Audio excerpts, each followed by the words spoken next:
Hello, everyone, and welcome back to the Hard Nine podcast. Today, as we sit here, October the 5th, 2023, and it does feel like we should just start this podcast with a brief moment of silence for what was the 23 Cardinals season.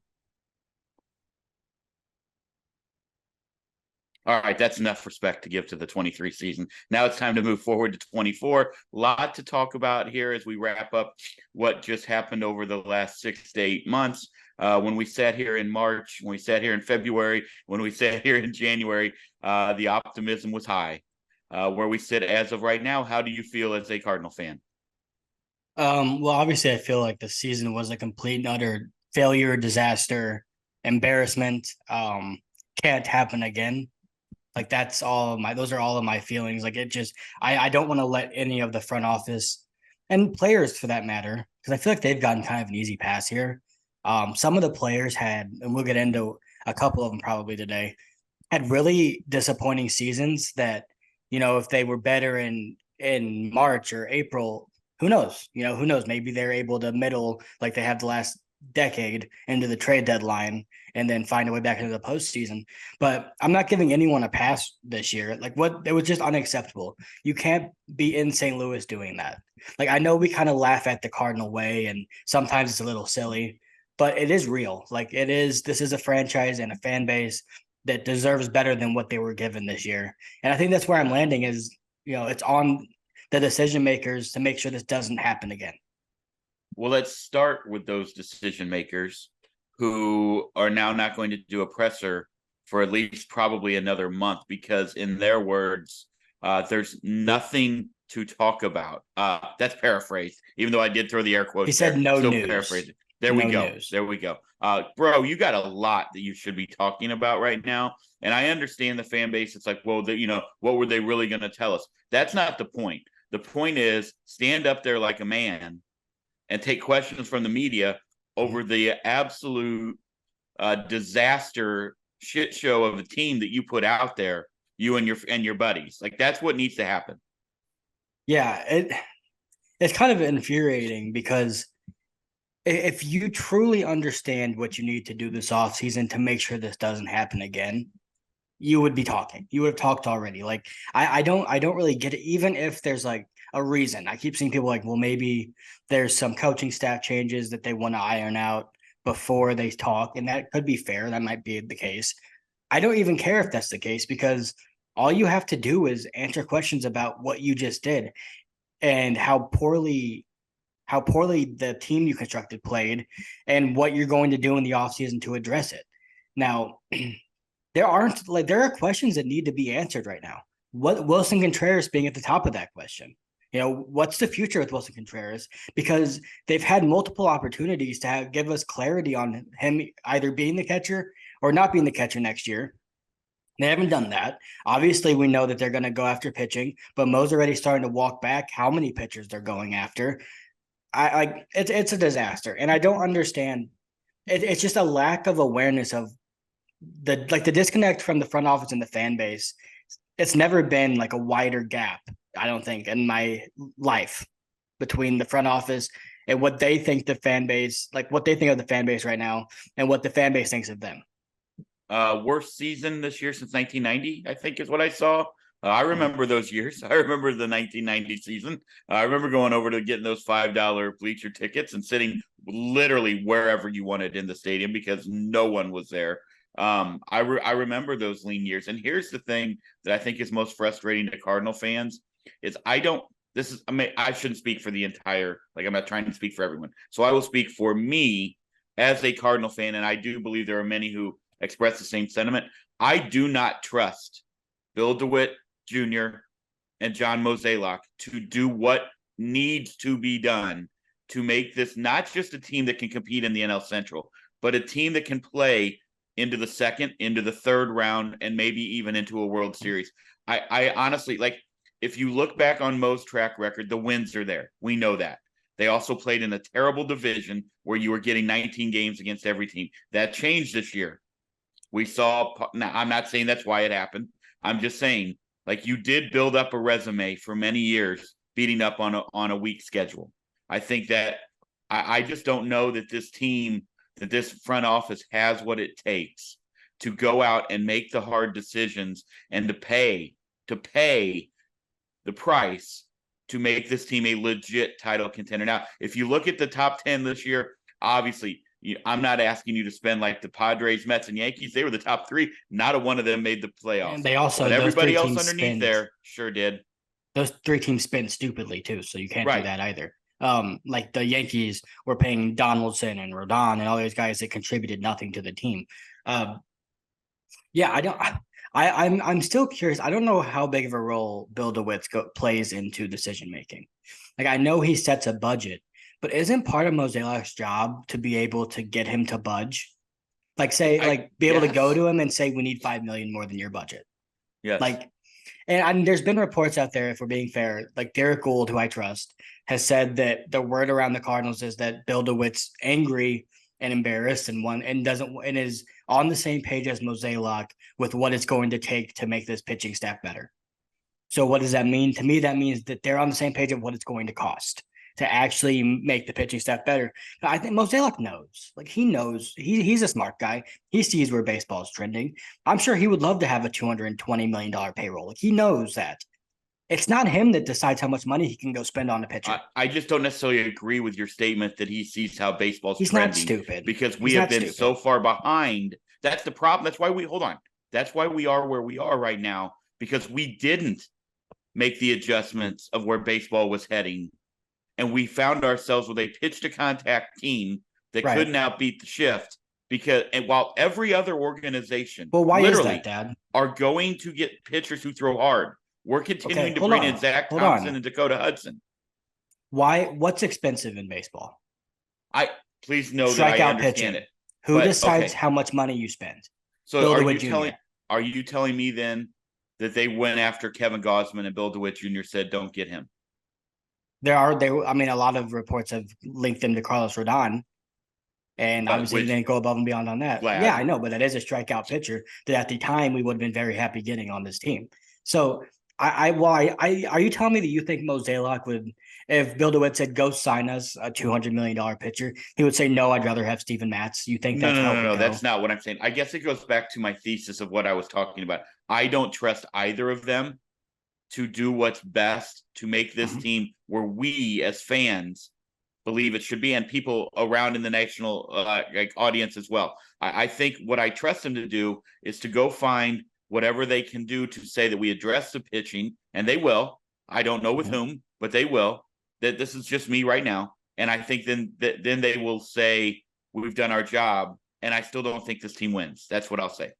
I don't blame anyone for feeling that way because they haven't earned any trust. In fact, they've lost all the trust. They had a pretty good decade run going of trust. Like, hey, they're going to probably do the right thing. That's gone. They've completely destroyed that over the last 3 years. They thought getting Arenado and Goldie would completely blind the fans. Like they almost treat the fans like they're stupid. And I'm not saying that they believe we're stupid, but that's kind of what it feels like. Because they're like, hey, we have all these weaknesses, but look at this. We got Paul Goldschmidt. We got Nolan Arenado. We got Albert Pujols back. Like Adam Wainwright's back. There's going to be a whole weekend, which was cool for him, but still. They don't have anything to hide behind anymore. And I do think saying that they're going to do the same thing kind of discredits the amount of pressure that I believe is on them right now. I think if they don't go out and address the needs that like really address the needs, they're going to lose the clubhouse completely. They're going to lose Nolan Arenado. He will be gone. If they don't go out and get an ace and two probably impact pitchers, Nolan Arenado is not a Cardinal by next August. He's gone. You already talked about how Mozeliak has walked that back. So I'm not saying he won't do it. They're getting three pitchers. There's in fact, they don't need. Okay, I didn't say see three. That happening. That's not even what I said. You said an ace and two other. No, I said two top pitchers, just two. Oh, I think. Well, they need three, Kayla, and they said three, and now they're backing off of that. Well, they really need two. If you have two, you can be fine until the deadline. But yeah, they should get three. But if they get two, they'll put themselves in a better spot than they've been in the last 3 years. But I do genuinely believe that if they don't do what they're saying they should do, and what they've said to the public they're going to do, and all of that, I think Nolan Arenado will be gone. Let me ask you this. Just looking at the free agent pitching list, I mean, it's led by Sonny Gray, Aaron Nola, Blake Snell, Yamamoto from Japan. There's another kid from Japan that his name is Imanaga. There we go. Like those are probably right now, right? Your top 5 guys on the market. Yeah. That are free agents. Okay. Probably. Here's what I'm looking at. I'm looking around Major League Baseball, and I'm looking at a Mets team that's going to be adding starting pitching. And what do you mean no? They said they're just not hired a trying new next. president. They just said they're not trying next year. They just that said doesn't mean that they're not going to go out and give a guy a if you're 5-year okay, deal. but if you're the Mets, why would you sign a 32-year-old to knowing that the first year when it's going to be a lost year when you're paying free agents for the front half of the contract? I'll believe that the Mets aren't trying when I see the Mets. I mean, maybe trying. they will, but I don't believe that. Where you're gonna see the Yankees go spend money. They always do. You're gonna see the Red Sox spend money. They always do. You're gonna see the Giants and the Mariners spend money. Mariners probably not on pitching. They're pretty well set on pitching. Money. They don't spend money. The Dodgers will be in the market of something. All right. Ohtani. So here's what I'm saying. Like, I in my lifetime, I've never seen us outbid any of those people. And let's not forget, you know who else is going to be in that market? The Philadelphia Phillies, where Aaron Nola pitches right now. I'm not saying that's where he's going back to, but what makes you, like, as a fan here again, once again, put whatever hat you need to put on. What makes you believe that Mozeliak, DeWitt, fill in the blank, will outbid those teams that I just mentioned who do have the deep pockets? Because they have to. Throw in Toronto, throw in whomever you want. What makes you think that they are the Cubs? Then fine, throw in whomever you want. Teams that do have money, all right, that are going to be active. What makes you think that the Cardinals will, one, be able to outbid those teams, and two, convince said player? Because one thing that I think a lot of fans don't remember, you still got to get that guy wanting to come to your team. Yeah, but why would they not be able to? No, I'm asking you. I'm asking you to answer those. Well, no, that's what I'm saying, though. No, I'm asking you, like, why would they? I think a lot of people are like, well, who would want to come to the Cardinals? Well, they had a 91-loss season. Well, Corey Seager and Marcus Semien went to the Rangers because they got paid like that. So okay, which goes to my first point. Okay, I'll explain. What makes you think we will outspend? They have to. That they don't, their organization will crumble. Like, they have to do it. It's not an option anymore. It's not we like what we have. You can't like what you have anymore. You just lost 91 games. And not to mention, you lost 91 games, but also we forgot to put Monty on that list of pitchers. You lost 91 games, and you lost Jordan Montgomery, and you lost Jack Flaherty, and you lost Jordan Hicks, and you lost Chris Stratton, and you lost Genesis Cabrera. So there's no way that they can go into the season and spin it any other way. And Adam Wainwright, by the way. You can't go into the season and say, well, we think we're going to be better than last year, when you're worse right now, way worse than you were last year, which was a 91-loss team. So I don't think there's an option out of this for them. I think they've been able to skate by because they're going to win some games and get in the postseason with 90 wins. And, maybe we'll go on a run or maybe we won't. But they don't have that option right now because, as currently constructed, they're not going anywhere. In fact, if they were going to next season currently constructed without adding legit starters, they'll lose 100 games. I understand. By the way, logically, I understand with and agree with everything you just said. Everything you just said. I just know that when it comes to spending, we have seen it for the last 17 years, 15 years with Mo, where we're second a lot of times. We are. Hey, stop saying Mo. Mo doesn't decide who spends. Okay, either way, he's the one making the offer. Okay, he's not the one making the offer. Fill in the blank, then, Caleb. The name doesn't matter. You're getting mad because it's Mo. I'm not getting mad. So there's nothing we can do about that. No, he's not the owner. Bill DeWitt's the owner. That's why I just said. You said Bill DeWitt. I said he's the owner, so there's nothing we can do about it. Well, Bill, I know, but you can't do anything about Mo. Bill DeWitt's the one that decides how much money you can spend. Mosaic, you think Mosaic doesn't want to sign good players? What front office exec doesn't want to sign good players? Okay, again, it goes back to where I said the front office. I do not trust that they will outbid on any of those guys except for the 34-year-old Sonny Gray. That's the only one. They're going to overpay for a 34-year-old Sonny Gray. He's been great. We're going to get after a prime year. Have we not seen this game? Like, we've seen this before. Yeah. Like, that's what's going to happen. But I agree. I'm not trying to take anything away from Sonny Gray. I'm letting you know, do not expect Aaron Nola. Do not expect Blake Snell. Oh, stop. What were you being so pessimistic for before the offseason starts? I think it's your whole argument about the last 15 years is out the window because guess what hasn't happened the last 15 years? They haven't gotten in last place in the NL Central. In fact, they've done it once ever. That was this year. And they've never lost 91 games the last 15 years. So the last 15 years is irrelevant. So you think they're going to shell out 25 to 30 million for two pitchers? Each. I think Aaron Nola will be a Cardinal. Yes. I don't know about it. I don't know if they're going to get the other guy from a trade or from free agency. But yeah, I do think they're going to get one of the top 3 guys in the market. Okay, well, I think I hope I think so. they know they have to. I don't think it's an option. I really don't think it's an option for DeWitt or Mo right now. I think they know they have to do it. So they're just going to spend a ridiculous amount of money and hope. Good. That's not my money. I don't give a fuck. Use my I language, agree with that. but I don't care. But if they're not Throw winning, the they're money not at the winning. problem.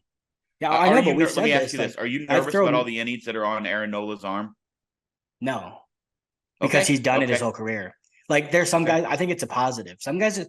I think what would worry me, and like genuinely would worry me for next year, is if the Phillies go to the World Series again.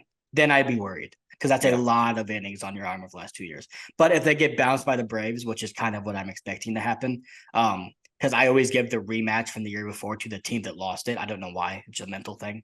But I think if Aaron Nola makes one more start this year, I feel fine. If he goes deep into the postseason and is starting on 3 days rest in the World Series, that would concern me for next year.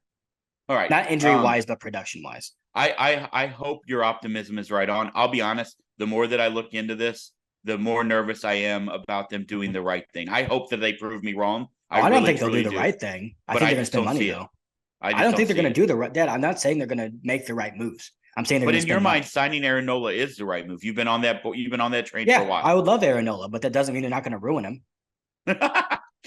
That's fair. He's a great pitcher. But you brought up Willie earlier. You brought up Wilson Contreras earlier. What's your take on Brad Thompson's comments about him not being their everyday catcher in 2024? I think Brad Thompson's kind of speaking out of his ass. Yeah. Okay. Good. That's the vibe I got. I didn't get it from what I heard, and I like Brad Thompson. I'm not saying he's misinformed because he did preface it with that was his opinion of what he thought was going to happen. He did. So it wasn't like he was reporting things I thought was false. I just don't see any way that they do that because here's the thing: like, what are you going to do? You're not going to DH him every game because then if you do that, you're going to take a bat away from Gorman or Donovan or fill in the blank, any young hitter, Burleson, whoever you want. But I also think their outfield, I don't think it's crowded, but Ali kind of seems to think that Lars Nootbaar needs to be in a corner. Just based off what he said. He said that he's way better in a corner. So that to me means Nootbaar and Walker are going in as your left fielder and right fielder next year. And I think they're probably, as of right now, unless something changes, it's going to be between Carlson and Edman in center. Which means Wilson Contreras, if he's not catching, is an everyday DH, and I don't think they want that. Yeah. I just found it weird. Like I mean, he says he doesn't have inside info, but then why would you come out like it was because they asked him his opinion on it. He was on a talk show. Yeah, that was just kind of odd to me. But the thing to me though, all right, via trade, we talked about trades. Hold on, before we go to that, it's so hard. Can you hear me? Well, yeah. Okay, I was gonna say one more thing on. I didn't know if you could hear me or not. I thought I broke. I thought I cut out. One more thing on Wilson. It's on the team, the front office, the coaches, and Wilson, all three, to make this work as a catcher right now. Going through the offseason, I don't know what they need to do. If that needs to be, hey, Wilson, go fly to Puerto Rico and spend a month with Yachty. I don't know. But whatever it is, they need to figure it out. It's on them to make him. It's not just on Wilson. It's not just on the team. It's on both to figure it out. If they go back and has made no improvements, because he wasn't great this year defensively. If he doesn't make any improvements, that's kind of disappointing. One in the coaching staff and in Wilson, so they need to figure it out. I agree. It needs to be better. I agree. Before we get to the trades, by the way, thank you guys for watching. This is, I think, our last episode for season 3. We got some. I think this is our last. Like we're gonna take a little break. Seasons. We do. We have seasons. It's our 3rd season. How about that? But we were hoping to maybe get Mike Godar on with us tonight, and that was my fault for not reaching out with him. So I apologize to him. I apologize to everyone else. That was on me. We will have him on. We got some, I think, pretty cool guests maybe coming up for the off season. Like that's, I think we're hoping. Sounds like we're on the way. Anyway, thank you for listening. Thank you for watching. Hit that subscribe button. You can follow us on all of our Twitter stuff that Caleb has posted right here. Leave us a message. All of it. We greatly appreciate it. Look, let's talk trade here because this is the one that I think is so difficult to talk about because look, everybody wants to pull up Twitter and everybody looks at Seattle starting pitching and everybody starts talking about Logan Gilbert. Look, guys, I don't know how many times to tell you Seattle is not trading Logan Gilbert. All right, so stop. Unless you're giving them unless you're Yeah, giving but them 4 starters of our young Right. hitters. That's it. or two elite Right? ones. They're not going to do that. So it's going to be, and I'm not talking Newbar and Donovan, by the way. I'm talking Walker or Wynn and another one. That's And what they're Gorman. going to want. They're not doing it. DePoto has said, like, I don't know how many times to say it. He said, I'm really not interested in dealing the young pitching deal. One guy I think they would deal is Robbie Ray. That's the one guy I think they would deal. Maybe Luis Castillo, maybe. But they're not dealing Miller. They're not dealing Wu. They're not dealing Gilbert. They're not dealing Kirby, no matter what he said or anything else. They're just not going to, because they're all cost controlled. And that's what they built their team around, especially in that park. They will go out and sign 2 hitters. But no, they That's won't. fine. That's fine.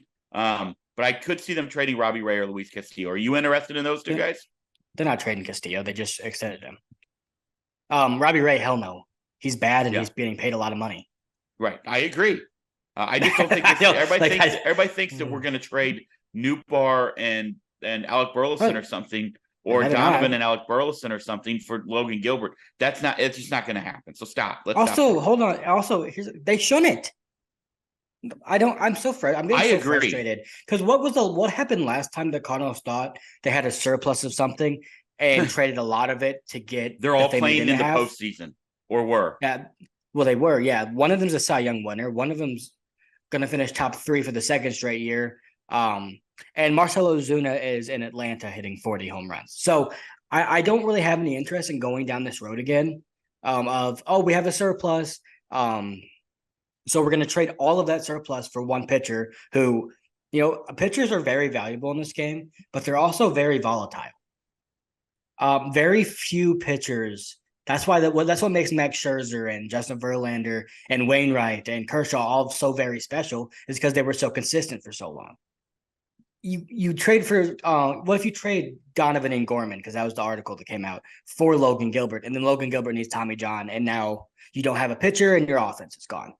Like, let's not forget, there were a lot of people probably listening right now, but on Twitter, who were screaming for them to go trade for Frankie Montas 2 years ago. Trade Nootbaar for Montas. He pitched 1 game for the Yankees, maybe 2, 3. I don't know. He might never be the same. Everybody, same thing with Carlos Rodon. I kept trying to say, guys, I love Rodon if you can get him on the cheap. You're not getting him on the cheap. Look at his injury past. He might be great next year. He didn't pitch this year. I mean, but a handful of games, and he was terrible. Like, awful. I agree with you. And that's what I do think it's scary to look at a Nola or a Giolito, who have a lot, especially Nola, who has a lot of innings recently. Sonny Gray at 34. That's a big risk if you're going to go out and sign a 34-year-old pitcher, when we already have Matt's at 31 and Michaelis at 35. And those are all, I think, big time risks to take. And that's why we have been screaming, and you can't say it loud enough, but we are where we are. But that's the importance of developing young starting pitching that can help your team when they get up to the big league level. Yeah. You look around. I'm glad you said that. That's who's doing it.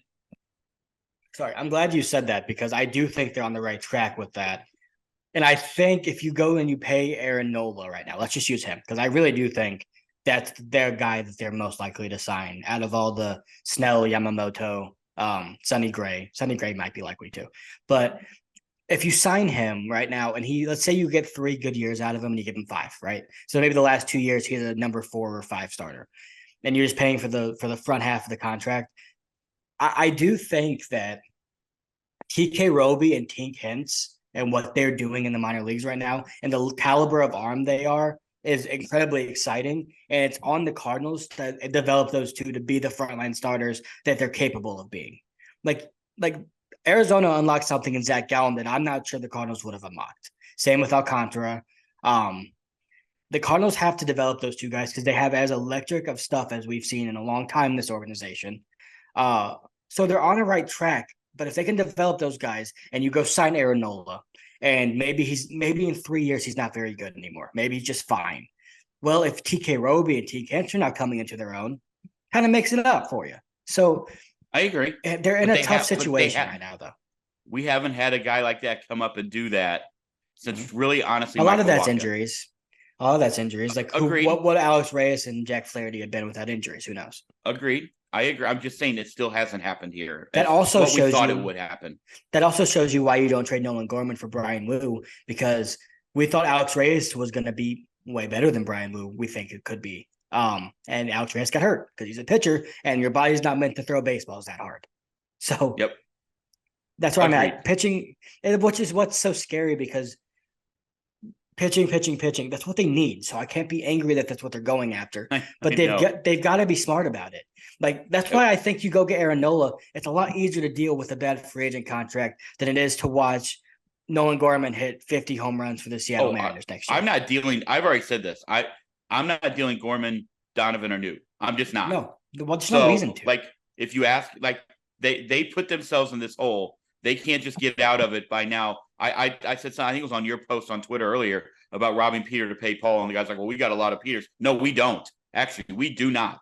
And you can't. I mean, next year, if you're staring at a lineup where at the bottom you have Mason Wynn and Tommy Edman, like you can't have then two other guys that are just question marks. We've seen that before. Like that's what we've been playing through for the last 10 years. You finally have an offense. Let's go ahead and keep those guys, and let's go ahead and pay the piper and go get free agents and make a trade. Look, I said on there also make a trade for a 3-4, and this guy got, I guess not mad, but whatever. He's like talking about how you can't go get a 3 or a 4. Well, you have to have a number 3 pitcher. Or a number 4 pitcher. So I mean, I don't know what you want me to say. You need here. Those guys. Like you need 3. You're not going to have those, 4 by ones. default. It's going to be a number 3 pitcher, and if it's Michaelis or the new guy, fine. But you can go trade and then sign 2 guys. That's what they have to do. I'm just very skeptical that they make the right moves, but I am very hopeful. Let's cautiously pessimistic.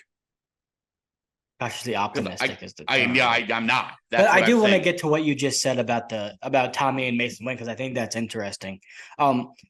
The inverse of what you're saying, that if you trade Gorman and then you have those 2 and then Richie Palacios or whoever would fill in whatever spot, is if you keep Donovan, you keep Gorman, you keep Nootbaar, and you have a really, really good 1 through 7, then you could have, and the defense has been a massive problem this year, then you can have Tommy Edman and Mason Wynn in there for defense, and anything they provide you offensively is gravy because you have 1 through 7 of really, really quality hitters. Like you can do that then. Because look at, how many years the Astros won the World Series last year? They had Martin Maldonado batting 9th, who's a net 0 offensively. Like he does nothing for you. So if you build it 1 through 7 so deep, yeah, right. But Chas McCormick wasn't. They were deep 1 through 8, but no, not really. Though here's my concern. Here's my concern with that, and I agree. You're right. You are on the surface correct. That's why Toronto went and paid a guy like Kevin Kiermaier, who actually had a fairly decent offensive year this year. But that's why, and is because they knew that with their offense, his defense, what he gave him in center field, allowing Springer to move to the corner, all that smart. Didn't work out in Toronto, but either way, what concerns me is if we are still talking about this Wilson Contreras thing, and he's your DH. Now there's a world where your 7, 8, 9 guys are Kisner, Wynn, and Edman. Like there is that world, and that you can't do that. You can't do that. Can't do that. So catch Wilson Contreras. You and I are on the same wavelength here, but we know they have a mad love for Andrew Kisner, and we know that they threw Willie already under the bus, and they've messed with him already. I'm telling you that like that's the thing that concerns me, and that's what I mean when I say rob Peter to pay Paul. Is now all of a sudden you just eliminated this powerful offense that you had at least the potential to have to go Andrew trade Kisner, for a number 3 starter. Yeah, if Ivan Herrera is not traded and he is not on this opening day roster, then the front office needs to all be fired. And that's not even anything against Andrew Kisner. He's had a really solid year. But if you're not going to trade him and capitalize on his value, which is pretty high right now because he was really fucking good this year, like probably the best catcher in AAA, one of them at least. Yes. If you're not going to capitalize on his value on your team, or you're going to capitalize on his value on the trade market, then what the hell are we? We're just going Carson Kelly all over again? Is that what we're doing it again? I mean, what was the other guy? Was it Brian Anderson? That was Brian Anderson. That was the guy back in the day who was the top prospect, and we kept him until he was 28. He barely played at the majors, and then he had no value. Carson Kelly did get us Paul Goldschmidt, so maybe we'll get Tyler Glass now for him.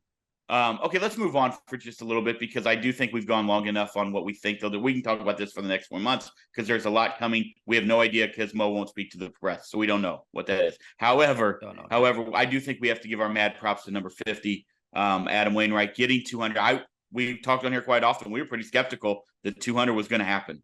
Not only did it happen in dominant Adam Wainwright, 7 shutout innings, against the Brewers fashion. Like, of course it did. And then he with a put on a torn country labrum. concert with it. Right. So of course it did. What I will say is this: you were born in 2002. So all you have known in your life is Yachty, Pujols, and Waino. Essentially, I mean, obviously Waino doesn't come up to 4. You were 4 when Waino came, so you've known those 3. I'm For not the arguing last, with you. no, I know you're not. For the last 23 years, that's been Cardinal baseball. There's going to be, I mean, we can argue whatever. I think there'll be a statue for all 3 of them out in front of Busch, whatever. Should be. Okay. Are you excited about the? We can talk about Waino and whatever in a minute. Are you excited about the new chapter? Yes. I mean, while also being like sentimental of, oh man, it kind of sucks not to get to see those 3. Like that was like, you know, when you went to the ballpark, you knew who you were going to see. Yeah, I mean, obviously, the Albert part of this is kind of part of the conversation is always kind of weird to me because he was gone for over a decade. Correct. But yeah, I am sad that era is gone because it was a great era. Like when we talk about Mo and DeWitt and all the things they've done wrong in recent years, which is a lot of things they've done wrong, but they also did a lot of great things with those 3. And that's all I knew growing up was winning because of those 3. So it is sad in the sentimental thing, but I'm ready to move on. You know, like I'm ready to not have Waino weekends, to not have, oh well, we're bad, but you know, 700, that's cool. Like it was awesome. One of the best stretches of baseball I've ever seen in my life. And I'm grateful that it happened. But I'm over it at this point. Like I'm so tired of it. They need to get back to, and here's what I'm interested in. They're gonna need a new face of leadership here now. It's gone. It's completely gone. Who's gonna step up? That's a great question. I hope it's Goldie, and I hope it's Arenado, and I hope it's Contreras. And, you know, for one of these young guys, whether that's Gorman or Donovan or Newpar or whomever, Walker, I don't know who it's going to be, but it's got to start becoming clear who it is now. And it starts this offseason. Do you think if they bring a guy like Aaron Nola in, like there's an instant, like, you know, reputation right there in the clubhouse, and people love him. But again, he's coming to a new team. It's like Willie this year.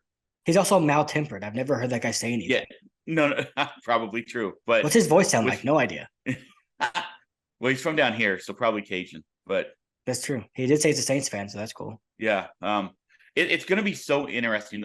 Look, I mean, we don't have to spend a lot of time on Waino. What a career! I'll say it again. Amazing. I've said it before. He sits on my Mount Rushmore of favorite Cardinals. Again, I don't know how else to explain favorite to you watching. Some of you are going to get mad at me and yell at me for saying what I said. I didn't say the greatest Cardinals of all time. I said my personal favorite. I'll call it the Albert Pujols era, 2000 to 2011, was the greatest 11-year run of Cardinal baseball I personally have ever seen. 3 World Series, 2 titles, and another 1 or 2 other championship LCS appearances. I mean, yeah. I don't know what you do there. And then obviously past then we've had a couple more appearances, but I'm kind of excited for the new. I do think that you're right. I do think there is some questioning there. And it's going to fall on Ollie. Like, let's be honest here. Like, I don't love everything that Ollie says. Like, I understand what he said about the clubhouse. Like, let's talk about that. That's where I was kind of transitioning to. I understand why you say it. I get it. I don't necessarily love it when you're coming off of a 90-win season. I get it. I just don't. It's just, once again, bad optics in my eyes to put that out in the press. Like, what are your thoughts there? I think some of it is him sending a message to the people upstairs. Ollie's got nothing to lose. This is his last year under contract. You know, I don't think he's going down with this chip. I think he's going to start maybe speaking his mind a little bit. His comments. So let's get to his comments. He said that then he wants players who are championship, who aren't me guys, who are championship focused, and those are the guys he wants, and they want to start weeding out the guys that aren't that. That's what he said. By the way, before you move on, I agree with everything up to now. We're going to weed out the guys in our club. That was the part that, as a former coach, as a former player, that I didn't love that part. Everything else I agree with. Yeah. I don't hate it. Honestly, I really don't. It's fine. The thing that's a little bit annoying to me about this whole thing is I don't know why Ollie seems to be the guy that has to be the captain of the ship. You know, like I mean, It he's the seems like manager. he is the guy in control of the clubhouse. Why are the players not in control of the clubhouse? Well, but that's Like, okay. Now we're well, hold speculating. on. We don't know No, that. we're not though, because Derek Gould said that there were veteran players that were glad that he called out Tyler O'Neill in the media because they were tired of it. Okay, Which, veteran players, whomever that is, why did you not handle it? right? Yeah, Ollie I Marmol should agree. not have to handle that at all. Tyler O'Neill's not running. Nolan Arenado go get in his face and make sure he runs next time. And if he doesn't, tell him not to come back to the field. Like, I don't understand. Like, and I'm not saying Arenado didn't do that. Maybe he did. But Correct. We don't know. But that also, by the way, all the people that said Ollie lost the clubhouse, I think he might have gained some lovers in the clubhouse because Yeah, I don't. that's all. That's by people in It my wasn't mind who say it wasn't. that. It wasn't People speculation who though. said that are people who've never been in a dugout or a clubhouse before. It was Come Derek on. Gould who's in the clubhouse every single game. No, I'm saying people who said Ollie lost the clubhouse. Oh yeah. Those are the people who've never probably played a sport at a high Right. level and have never been in a dugout or a clubhouse. Well, it's not because insult you obviously people. It's don't just, understand I don't what happened. Yeah, you don't understand I don't. These guys go to battle every day. Like he did not lose the clubhouse. No, for calling. No, he didn't. But I do agree with with the comments. One, it's interesting because I look at up and down the roster, and if it's multiple people, which I think it's probably only a few, maybe two or three. And I'm not going to speculate who it is. It's not worth it. I don't know for sure. I'm not going to put words in his mouth. We have an idea of who one guy is. Leave that to your imagination. But I don't know what to do with it. No, actually, I think if Taylor Motter didn't try, he wouldn't have been there. I can tell you that much. By the way, I elected free agency today. Shout out Taylor Motter. Yeah. So I didn't mind the comments. I get why some people had a little bit of a problem with it, but at the same time, everyone just has a problem with everything Ollie does. And that's just kind of how I didn't love the optics of it at the time. Like I didn't mind I just it, think though. you had I think he could have ended with we've got to weed those guys out of the clubhouse because all it does is leave open speculation of literally every guy in that clubhouse. That's what I don't like. The one part I don't like, I agree with that, is that now every time someone, if like say Dylan Carlson's traded, right? Now people that was the guy. Yeah, they're right. And I don't like that. And I think if you're Ollie, you have to realize you're opening yourself up for that. Yeah. And maybe choose your words better. But you speak in front of a great until the weeding out part. But I'm saying, like, you speak in front of a camera that many times, you're gonna end up, not phrasing things the right way. So I don't care all that much. I do feel like he was very intentional with what he said. So there is something that needs to be addressed in there. And I don't know what it is. But you don't just say that. Like, there's a reason he said it. And it's him saying, get these guys off my team, whoever it is. Yeah. And I respect that to an extent. But yeah, I do too. I understand. I don't always love airing everything out in the media. Sometimes you have to, but I think that's happened maybe too many times. I agree with that. Like, I think, the last game of the year, say that to Mozeliak. I don't need to know that. No, agreed. Because it almost seems to me a little bit. It's so funny that fans always want the players only meeting, or why isn't someone in the clubhouse? And the best is to listen to former players, football, baseball, basketball, all say they hated when they got called into a players only meeting because the people who talked were the people who shouldn't be talking. And that's what they had to listen to. Like, the ones you needed to hear from weren't the ones who were going to speak there because that's just not how they were wired or built. They did their leading through other stuff. So this whole, they needed a player. No, every player hates that. Good teams don't do that. No, every player hates that. So let's stop trying to get that to happen. There are times where you do. I mean, there are times where you do need to, probably sit down with people individually, but as a team, it's just kind of like, hey guys, let's go win today. Like, okay. It's just so funny to listen to former pro athletes say every time it happened, we knew that somebody was going to talk and way too long, and that was the guy that nobody wanted to listen to. And I feel like that is so true. Yeah. I've been on teams like that. It's so true. There's also something Ollie said recently, whatever, probably, I don't know exactly when. I think it was before the final game of the year, that I thought was interesting. Because Mo, like we said earlier, he kind of started to walk back the 3-starter thing a little bit, kind of almost trying to, once again, do anything he does where he starts to doubt if they could actually get done what he originally said, and then tries to soften the blow when they ultimately don't get it done. They asked Ollie, they said, do you think it's going to be difficult to get 3 starters? And he was like, we'll see. But that's what we need. That's what needs to happen. And then they're like, so do you think that the front office is going to be able to do that? And he said, that's what needs to happen. He was like, he's not pulling punches with this. No, it's his last year. I don't think he's going down with this ship of them not doing what they need to do. I think he's Um, saying, "Get me some freaking help so I can try and win here, please." how long until Adam Wainwright is selling out like arenas and stadiums with country? I don't know about arenas or stadiums, maybe local bars.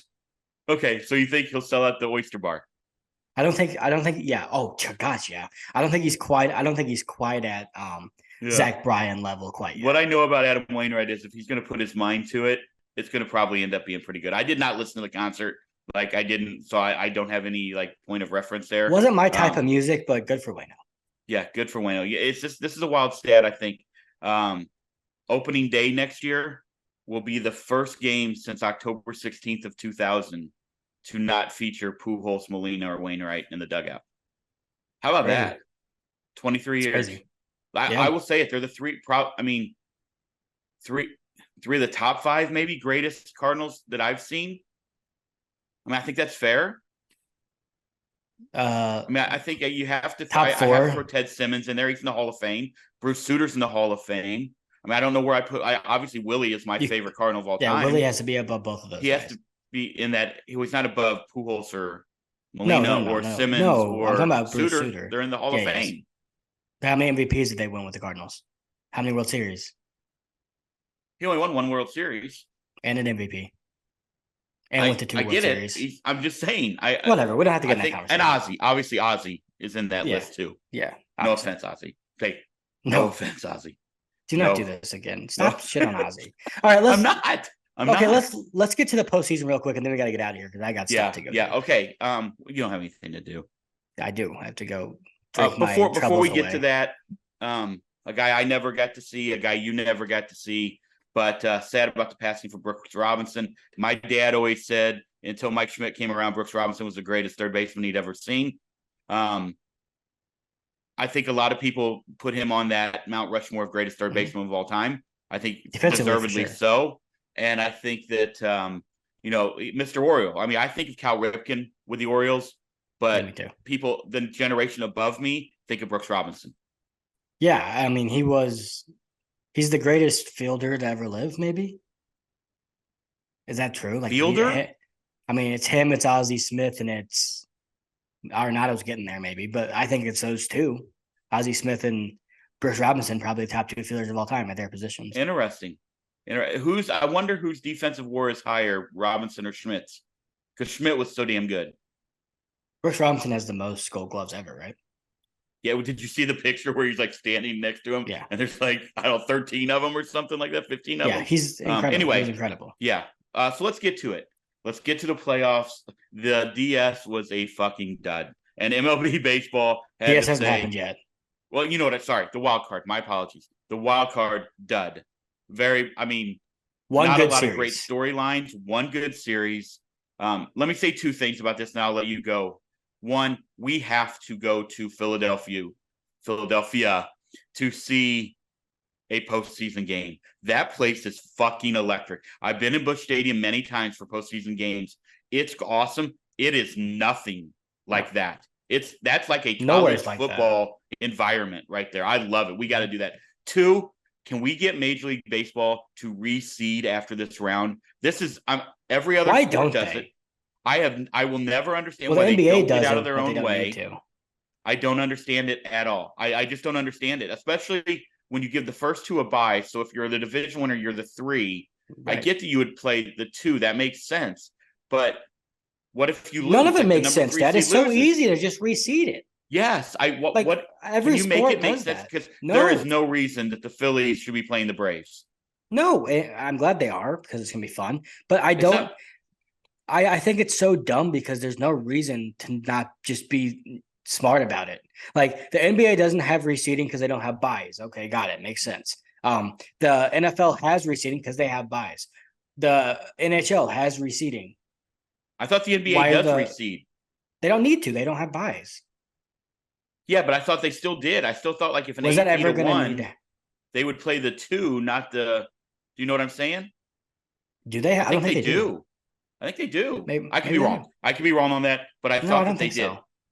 Is it travel? Is it like no? It just doesn't make any sense to me because Now you're making the Braves, who No, are the they're number not. one team, play the third best team in baseball in the National League. There's no logic behind it at all. The NBA doesn't reseed, by the way. Okay, thank you. All right, I was wrong. I thought that they did. There's no logic behind it. There's no traveling because you're telling me that the Diamondbacks couldn't have gone south instead of No. What I was west. saying is, do they have to have that booked ahead of time? That's all I'm asking, so that both teams would know, hey, we're booking to go here. No, because you can just book the hotels and then whatever team goes where, they'll just go. I understand. That's what I'm saying, though. That's what they did because they knew that they were either going to play the 1 or the 2 seed. So they knew who they were playing if they won that round because there's no reason. There's no reason. I agree. Okay, sense. Good. I am sad. Can I give you one more thing and then I'll let you talk about the playoffs however you want. I hate that the DS is a 5-game series. I hate it. I hate it with every part of my body. It should be 7. I've tweeted this last night. The Braves Phillies deserve a 7-game series. I don't care if it's in the DS or the CS. They deserve it. The better teams win in a round of 7. We've seen it so much more often than the round of 5 where you get a team get hot, win game 1, something fluky happens, all of a sudden it's 2-0. Those are my beefs right now with Major League Baseball. It doesn't make any sense. Why are they the only sport doing this with 5-game series? The NBA doesn't do it. Because it's Robbie Manfred, and he just doesn't. That's not him. It's been way before him. He's the guy now.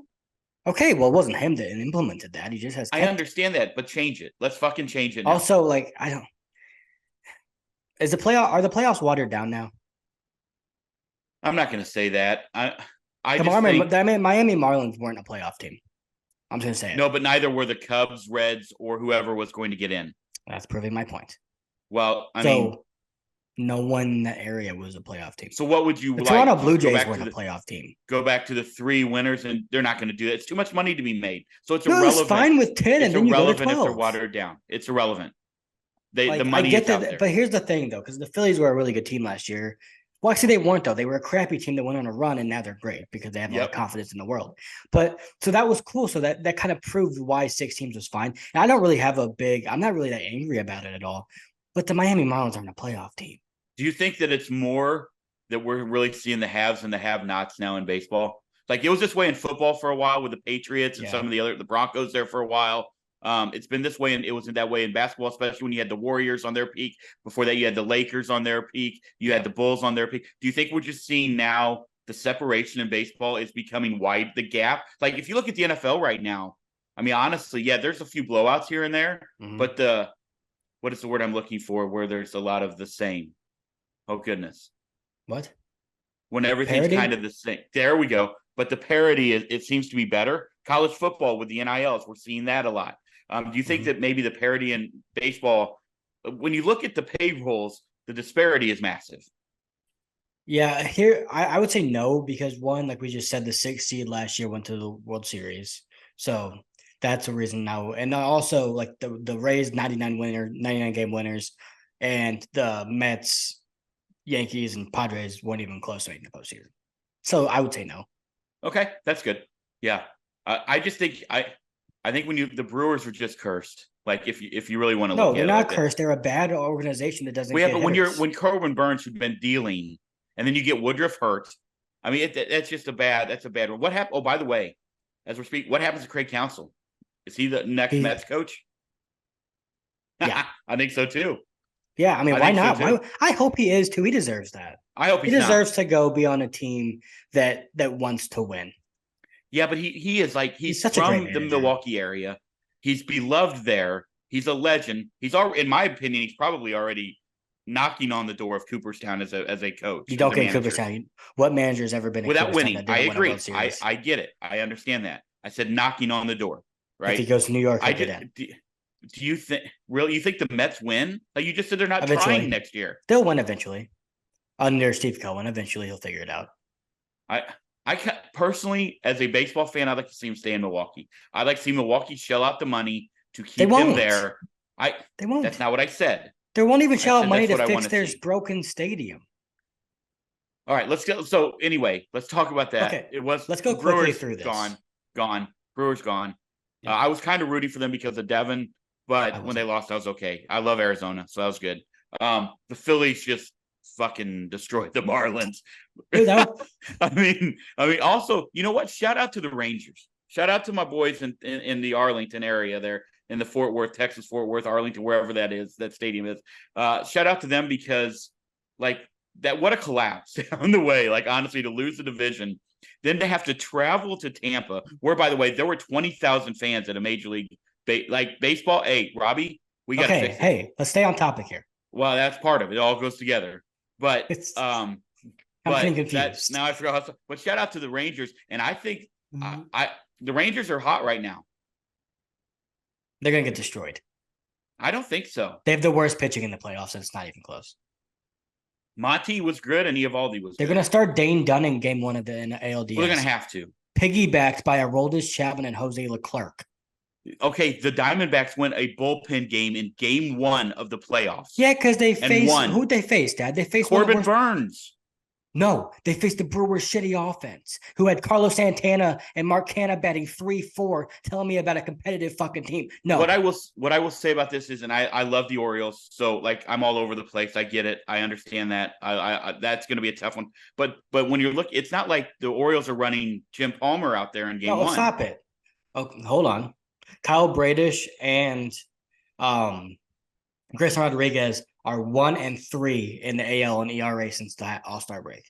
I understand that, and those are elite pitchers that people just don't consider elite. But Eovaldi and Montgomery have all. I mean, they're right there with them. Yeah, but they don't get to start them 1-2. Why? And you texted this to me wild if they would have had Scherzer and DeGrom, right? Right. Yeah. I think the Orioles win that series in 4 games. I do not. No way. I mean, that's not crazy. It only is 5 maximum. I think it goes 5. No way. Yeah, I really one more game. There for a second, I thought it was 7 again after I bitched about it not being 7. Anyway, okay, so that's fine. I'm gonna pick the Orioles too. I'm gonna say 5. They're so good, and that city's gonna be rocking. I'm so excited. Astros, Twins have any shot here? I like the Twins a lot. I know you do. I really like their bullpen. I think their bullpen's as deep as any bullpen in baseball. And I really like Sonny Gray and Joe Ryan and Pablo Lopez. That's a really good 3. And I don't like this Astros team. I just don't. I don't think they're something's been off all year with them. They won a World Series last year. That takes a lot out of you. Yeah. Pitching wise, especially. The veteranness of that team. I think the Astros win it in 5. I think both those are going 5. Hold on. I will be rooting for Minnesota, which is tough down here where I live because everybody's an Astros fan. You know who's going to be the player of the series? Carlos Correa. He lives for that. I know he lives for those moments, especially against the Astros. And Bucky might be back too. Byron Buxton might be back. Yeah, Royce Lewis is going bananas. I'll be rooting for him. Let's go to the National League. All right, you got the Dodgers and the Diamondbacks. What kind of chance do you give the Diamondbacks against the Dodgers? If the Diamondbacks win one of the first 2 games, they have a chance. Like if the Dodgers let the Diamondbacks win game 1, then they're going to start believing, and a young team that believes is dangerous. Who are they going to start in the games outside of Zach Gallen? Merrill Kelly starting game 1. That's okay. Merrill Kelly. He's been great, and then you just got to piece it together. Yeah, it's Merrill Kelly and Gallen, but you got to piece it together. Like Zach Gallen. Here's the thing, though: if they split the first 2 games, you just take game 1, let's say, then you're going home back in Chase Field for the first time in years for a playoff series, and you got Zach Gallen on the bump for the first game. Right. Like that's where it could get. The Diamondbacks are up 2-1. Watch out.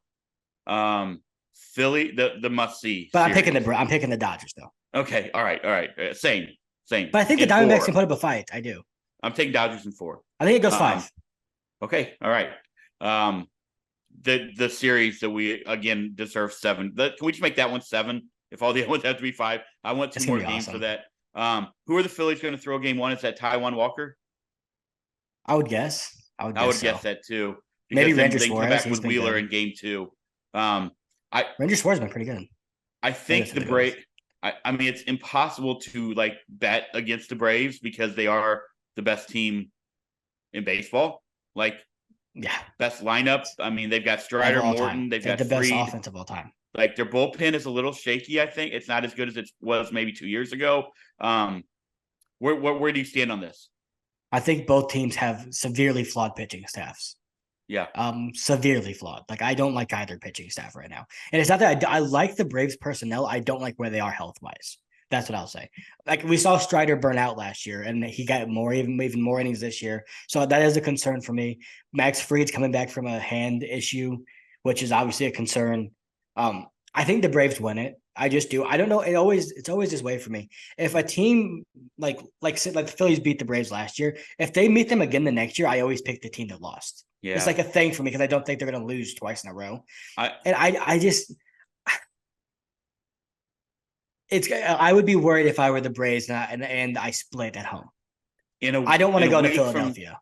In a week from now, I'm going to be sitting here going, what the fuck was I thinking? Because just like I am tonight when I didn't start Justin Fields in fantasy and he had 28 points in the first half. So there is that. That's going to be me. Right? I'm going to be saying I'm picking the Phillies. That's not. I mean, I think it's a coin toss. I think it's a toss up. I'm not trying to undersell the Braves dugout by any stretch because I know that they're tight and I know that they're awesome. But there is something magical in that Phillies dugout. I agree. And it starts with their manager. No, by the way, Brian Snitker, incredible. That's why I'm saying I'm not saying this to put down the Braves. I'm saying this to propel the Phillies. That I think I'm not going to put money on it, but my guess, I just have a feeling that the Phillies. Man, you throw Taijuan Walker out there game one, and no matter what happens, you know that you got Wheeler and Nola sitting in your back pocket. You're going back to Citizens Bank where that play, like we just talked about it. You've got Schwarber, Harper. There's a chance Reese Hoskins is back. I'm not counting on it, but JT Realmuto, Trey Turner. I mean, I just, man, I got a feeling on the Phillies. I'm again a week from now sitting here. Well, hold on. I think you're like discrediting how good the Phillies are by saying it's like obvious that the Braves should be the favorites. I don't think that's the case. Well, I just think the fact that the Braves were the best team in baseball would say that's who you were going to. It is what it is, but that doesn't matter in postseason baseball to me. It just doesn't. I agree. In fact, I even if you're the best team in the regular season, I almost can guarantee you'll lose. Like they never win. If you remember when we first started this year, there was one guy that I said I think he's going to have a monster year. He didn't necessarily have a monster year, but he had a very good year, very impressive, and that's Alec Bohm. And now you're seeing him like really contribute in that lineup every day. And Bryson Stott. I mean, I don't know, man. I'm picking the Phillies. I'm picking the Phillies to win the whole thing. Here's the thing that the Phillies have that's unique to any. I think whoever wins this series wins the whole thing. Here's the thing that the Phillies have that's unique to only them. They have the truest home field advantage of any team in baseball.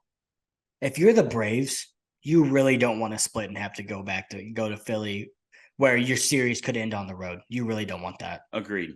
And no other team has that. The Citizens Bank Park's been rocking. So we'll see. I think the Braves win it. And I think whoever wins this series ultimately goes on to win the World Series. Last two things, then we'll get out of here. Yeah, we got to hurry. Did you see the reports on Major League attendance today that came out? No, I haven't. 2022, 64,586,000. 2023, almost 71 million. And the average was up over almost 4,000 a game. Baseball's in a good spot right now. It does make you question what's going on in Tampa. That's just sad. Like the players didn't deserve that. Like fans, we gotta be better down there. Like 20,000 at a playoff game can't happen. Now I understand it's at 2 PM. I get it. I don't care. Still show up. Go to the fucking game. Final thing before we get out of here. Give me your thoughts on the Gabe Kapler firing. Gabe to go to the game. What? I don't know what that was. I don't mind it because apparently the clubhouse was like in shambles. Yeah, that's where I've landed on it. I don't think he was fired because of performance. I think he was fired because Mike Yastrzemski was trying to like hell to get his clubhouse back in order and they couldn't do it. That is the manager's job. I agree. All right. Nothing else. I was shocked. I was surprised. I'm more surprised that Bob Melvin's back. Led the major leagues in wins last year. Like I was surprised. Yeah, I'm more surprised that Bob Melvin's still a manager of the Padres than I am the Gabe Kapler. And Preller's back too, both back. I can't believe it, dude. That organization's a shit show. It's something. How quickly that can happen, hey? It's something. Wait till they sign Aaron Nola, Yamamoto, and Blake Snell. Dude, $350 million payroll and still no good 7-hitter on the team. None.